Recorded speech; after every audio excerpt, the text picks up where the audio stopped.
বেলাল, এটা কেমন জুলুম! কতদিন হলো তোমার কণ্ঠের আজান শুনি না। বেলাল রে, তোর কি মন চায় না আমি নবীর জিয়ারতে আসতে? বেলাল আয়, আমি নবীর জিয়ারতে আয় রে বেলাল আয়। কতদিন হলো তোমার কণ্ঠের আজান শুনি না। স্বপ্ন যখন নবীজি দেখাইছে, এ মুসলমান, হযরত বেলাল সুদূর সিরিয়ার দামেস্ক থেকে পাগলের মতো দৌড়াইলেন, পাগলের মতো ছুটে আসলেন। যখন মদিনাতে আসলেন তখন তাহাজ্জুদের সময় চলতেছিল। তাহাজ্জুদের সময় চলার সময় হযরত বেলাল রাদিয়াল্লাহু আনহু কাঠের জালি দিয়ে তখন রওজা শরীফ ঘিরে রাখা ছিল।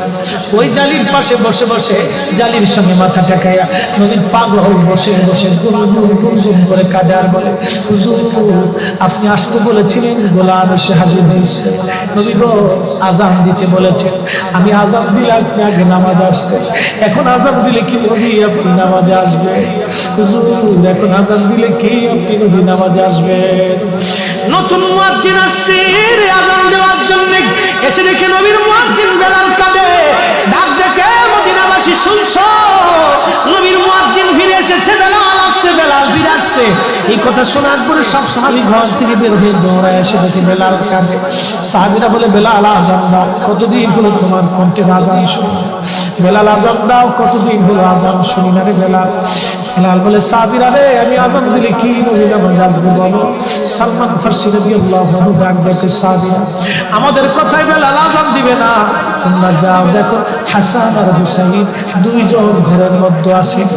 ইমাম হাসান হুসাইন রাদিয়াল্লাহু আনহুমা যদি বলে তাহলে বেলাল অবশ্যই আজান দিবে। সালমান ফারসির পরামর্শে সাহাবীরা দৌড়ায় গেলেন। বর্তমান 7 নম্বর গেট বাবুস সালাম বরাবর একটা মসজিদ আছে, মসজিদে আলী। এটাই ছিল হযরত ফাতেমা রাদিয়াল্লাহু আনহার বাড়ি। এই বাড়িতে দৌড়ে যাওয়ার পরে ইমাম হাসান হুসাইন রাদিয়াল্লাহু আনহুমা দুইজনকে নিয়ে আসা হলো। দুইজনকে নিয়ে আসার পরে হযরত ইমাম হাসানকে দেখতে আমার নবীর মতো দেখা যেত, চেহারাটা রাসূল করিমের চেহারার মতো ছিল। নাতি দৌহিত্র নানার চেহারা পেয়েছিল, ইমাম হুসাইন ও নানার সুরত পেয়েছিলেন। দুই ভাই নানার সুরত পেয়েছিলেন। হযরত বেলাল রওজা শরীফ থেকে উঠে হযরত হাসানের বুকের মধ্যে মাথা ঠেকায় কাঁদতেছে, ইমাম হুসাইনের বুকের মধ্যে মাথা ঠেকায় কাঁদে।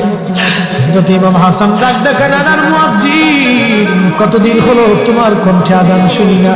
যে কণ্ঠ দিয়ে নানার আজান শুনাইতা, যাও গো ওই কণ্ঠ দিয়ে আমাদেরকে আজান শোনায়া যাও।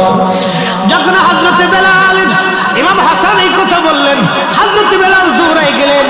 যেই বনু নাজ্জার গোত্রের মহিলা সাহাবীর ছাদের উপরে দাঁড়ায় বেলাল আযান দিত। আবু দাউদের 519 নম্বর হাদিসের মধ্যে আসছে, প্রত্যেক ফজরের নামাজের শুভেচ্ছা আদিকের আগে বেলাল দাঁড়াইতেন। দাঁড়ায় আযানের আগে বলতেন, আল্লাহুম্মা ইন্না আহমাদুকা ওয়া নাস্তাঈনুকা আলা কুরাইশিন ইউকিমুদ্দীনাক।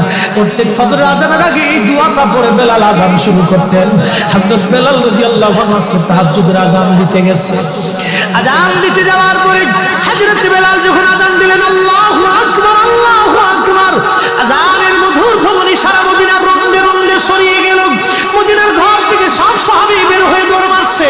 আবার যখন বলেন আল্লাহু আকবার, আল্লাহু আকবার, সব সাহাবী, মহিলা, বৃদ্ধ, বনিতা ঘর থেকে বের হয়ে দৌড় মারছে।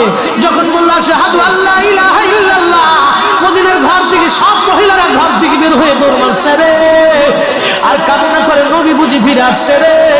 আবার যখন বলেন আশহাদু আল্লা ইলাহা ইল্লাল্লাহ, তখন মদিনার মানুষ কান্না করতেছিল, গুন গুন গুন গুন করে কান্না করে। মদিনার ভিতরে আওয়াজ বের হয়ে গেল, নবী বুঝি আসছে রে, নবী বুঝি ফিরে আসছে রে, নবী বুঝি ফিরে আসছে রে, নবী বুঝি আসছে। হযরত বেলাল যখন বলেন আশহাদু আন্না মুহাম্মাদুর রাসূলুল্লাহ, মদিনার মাটিগুলি থরথর থরথর করে কেঁপে উঠছে রে। মদিনার মানুষের কান্না বেড়ে গেল। হযরত বেলাল অজ্ঞান হয়ে জমিনের মধ্যে পড়ে গেলেন। তিনি নবীর আশিক বেহুশ হয়ে গেলেন। বেলালের মতো আশিক যদি আমরা হইতাম, এ দুনিয়ায় নবীর দেখা পাইতাম, এ দুনিয়ায় নবীর দেখা পাইতাম। যখন হুঁশ ফিরে আসছে, রওজা শরীফের পাশে বসে বসে বেলাল কাঁদে আর বলে, হুজুর আযান বলেছিলেন আজান দিয়েছি হুজুর, আমি আজান দিলে আগে নামাজে আসতাম, আজকে আজান দিলাম আপনি হুজুর আসেন নাই। যে আজান দিলে নবী আসবে না, আমি বেলালে আজান আর কোনোদিন দিব না। হযরত বেলাল কিছুদিন পরে কলিজা ফেটে নবীর বিরহ বেদনা সহ্য করতে না পেরে তিনি চলে গিয়েছিলেন পরপারে কলিজা